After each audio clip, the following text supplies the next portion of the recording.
बेअदबियाँ करता है, अब भी करता है, जेल जाने से पहले भी करता था। अब जेल से वापस आने के बाद एक अहले हक थे, एक दरबारी सरकारी कहलाए, और ये मैंने एक दिन अर्ज़ किया था, ये हर दौर में रहे हैं। अगर बिस्मिल्लाहिर्रहमानिर्रहीम नहमदुहु व नुसल्ली व नुसल्लिमु अला रसूलिहिल करीम। तमाम देखने और सुनने वालों को अस्सलामु अलैकुम व रहमतुल्लाहि व बरकातुहू। अल्लाह पाक हुज़ूर रहमत आलम सल्लल्लाहु अलैहि वसल्लम की सारी उम्मत की खैर फरमाए। इस वक्त पाकिस्तान में बहुत सारे मामलात ज़ेर गर्दिश ज़ेर बास हैं, उनमें से एक उलमाए किराम भी है। उलमा का तबका जो है वो बहुत ज़्यादा मौज़ूए बहस बना हुआ है। जब से मरीम नवाज़ से 25-25 हज़ार लिया है, या लेने के लिए लाइन में लगे हैं, या कार्ड लिया है, या इससे भी पीछे चले जाएं, जब से ताहिर अशरफी ने जो कुछ कहा मीटिंग में उलमा मशाइख की मौजूदगी में 30 लाख आदमियों के बैत करने का, और जब से ये मिर्ज़ा, इसको भी कुछ लोग आलिम समझते थे ये बड़ा पढ़ा लिखा और बहुत ज़बरदस्त बोलने वाला, बहुत सीधे साधे लोग खुसूसन स्टूडेंट बेचारे कि ये शायद सच बोल रहा है, हालांकि वो बहुत बेअदबियाँ करता है, अब भी करता है, जेल जाने से पहले भी करता था। अब जेल से वापस आने के बाद एक यूट्यूबर ने उससे ऐसा एक्सपोज किया है कि उसको मुंह छुपाने की जगह नहीं मिल रही कहीं। लेकिन वो बात मशहूर है कि जब आदमी को शर्म ना रहे तो वो फरमाया जो चाहे कर, फिर वो जो मर्ज़ी कहता रहे मुँह। अब आम लोग ये समझते हैं कि शायद उलमा सारे ऐसे ही होते थे, उलमा शायद सब इसी लाइन में, हालांकि ये अगर पहले तो मुझे पता नहीं कि ये सही है या गलत है, अगर कोई ऐसी लिस्ट बनी भी है जिसमें 66,000 या 70,000 हैं, तो वो पता नहीं कहाँ तक सही है। लेकिन क्या उलमा सिर्फ इतने हैं पाकिस्तान में? लाखों की तादाद में है अल्हम्दुलिल्लाह। उलमाए हक बहुत सारे ऐसे हैं जो मंजर पे आते नहीं हैं, जिनको ना तस्वीर का शौक़ है ना वीडियो का शौक़ है। वो अपना दीन का काम अल्लाह और उसके रसूल सल्लल्लाहु अलैहि वसल्लम की रज़ा के लिए करते रहते। उलमाए हक हर दौर में सर बकफ रहे। हाँ, वो कहाँ से शुरू करूँ? यजीद से शुरू कर लूँ? उससे पहले तो सारे ही सुभान अल्लाह, सहाबाए किराम रिदवानुल्लाहि अलैहिम अजमईन की पाक और मुक़द्दस नूरानी और जमात थी, मुबारक जमात थी, जिसे रसूल पाक सल्लल्लाहु अलैहि वसल्लम के लिए मुंतखब किया गया था। उसके बाद जूँ जूँ दौर आगे बढ़ता गया, उलमा की दो किस्में हो गई, और उनमें से एक अहले हक थे, एक दरबारी सरकारी कहलाए।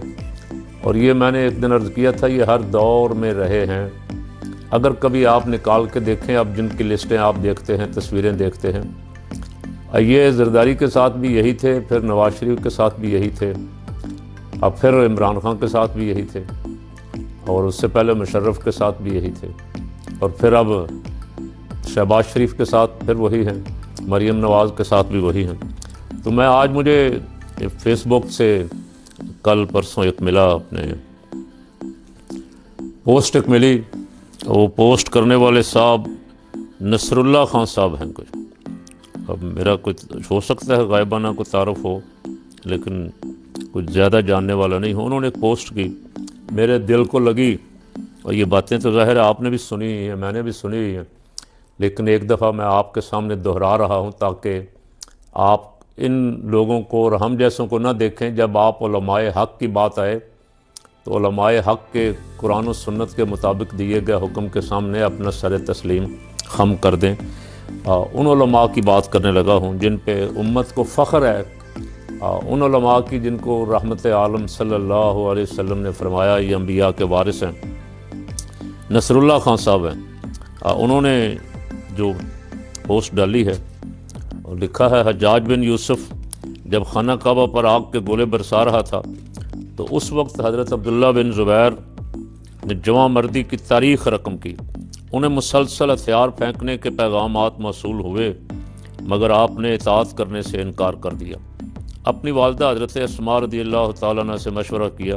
انہوں نے کہا اہل حق اس بات کی فکر نہیں کیا کرتے کہ ان کے پاس کتنے مددگار اور ساتھی ہیں، جاؤ تنہا لڑو اور حجاج بن یوسف کی اطاعت کا تصور بھی ذہن میں نہ لانا، اگر تم حق پر ہو تو اسی پر قائم رہو، تمہارے ساتھی اسی راہ میں قتل ہوئے ہیں، بنی امیہ کے غلاموں کے سامنے اپنی گردن نہ جھکانا۔ سیدنا عبداللہ ابن زبیر نے صفاق حجاج بن یوسف کا مقابلہ کیا اور جام شہادت نوش فرمایا۔ حجاج نے آپ کا سر کاٹ کر خلیفہ عبد الملک کو بھجوایا اور لاش شہر کے چوک میں لٹکا دی۔ حجاج حضرت اسماء کے پاس پہنچا اور کہا تم نے اپنے بیٹے کا انجام دیکھ لیا؟ آپ نے جواب دیا ہاں، تو نے اس کی دنیا خراب کر دی اور اس نے تیری آخرت بگاڑ دی۔ حجاج جیت گیا، عبداللہ ابن زبیر ہار گئے، وقت گزر گیا۔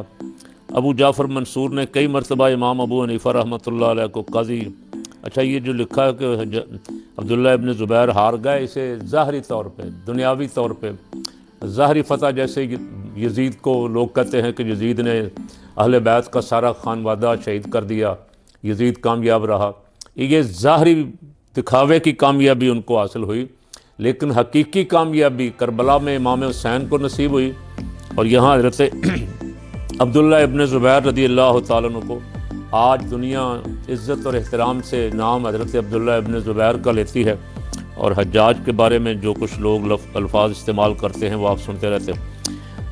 وقت گزر گیا، ابو جعفر منصور نے کئی مرتبہ امام ابو حنیفہ رحمۃ اللہ علیہ کو قاضی القضاء بننے کی پیشکش کی، مگر آپ نے ہر مرتبہ انکار کیا۔ ایک موقع پر دونوں کے درمیان تلخی اور عداوت اس قدر بڑھ گئی کہ منصور کھلم کھلا ظلم و زیادتی پر اتر آیا۔ اس نے انہیں بغداد میں دیواریں بنانے کے کام کی نگرانی اور اینٹوں کی گنتی کرنے پر مامور کر دیا۔ مقصد ان کی حد تک کرنا تھا۔ منصور نے امام ابو حنیفہ کو اللہ علیہ کے کروڑوں پیروکار ہیں اور ان کا نام زندہ و پائندہ ہے۔ آج ہم جس دور سے گزر رہے ہیں، کیوں نہ خود کو دیکھ لیں کہ کہیں ہم یونانی اشرافیہ کے ساتھ تو نہیں کھڑے، جنہوں نے سقراط کو زہر کا پیالہ پینے پر مجبور کر دیا تھا۔ کہیں ہم حجاج بن یوسف جیسے ظالموں کے ساتھ تو نہیں کھڑے، کہیں ہم امام ابو حنیفہ پر کوڑے برسانے والوں کے ساتھ تو نہیں کھڑے۔ یقیناً تاریخ بھی اپنا فیصلہ لکھے گی کہ کون ظالم ہے اور کون مظلوم ہے، کون سچا ہے اور کون جھوٹا ہے۔ یہ مجھے بہت پسند آئی پوسٹ جو تھی، اس میں چند ایک مختصر واقعات لکھے گئے ہیں۔ اس سے ہماری تاریخ بھری پڑی ہے، ایسے واقعات سے، ایسے علماء حق کے کارناموں سے الحمدللہ ہماری تاریخ بھری ہوئی ہے، اور ہم صبح قیامت تک ایسے علماء پر فخر کرتے رہیں گے جنہوں نے مردانہ وار ہر جابر، ظالم، صفاق، یزید، ہلاکو، چنگیز خان کا مقابلہ کیا، لیکن حق کا دامن ایک لمحے کے لیے بھی چھوڑنا گوارا نہیں کیا۔ جانیں قربان کی، پھانسیوں پہ لٹک گئے، پھندے چوم کے گلے میں ڈال لیے، لیکن حق کے ساتھ کھڑے رہے۔ اللہ رب العالمین، آج معراج والی رات آ رہی ہے، کل رات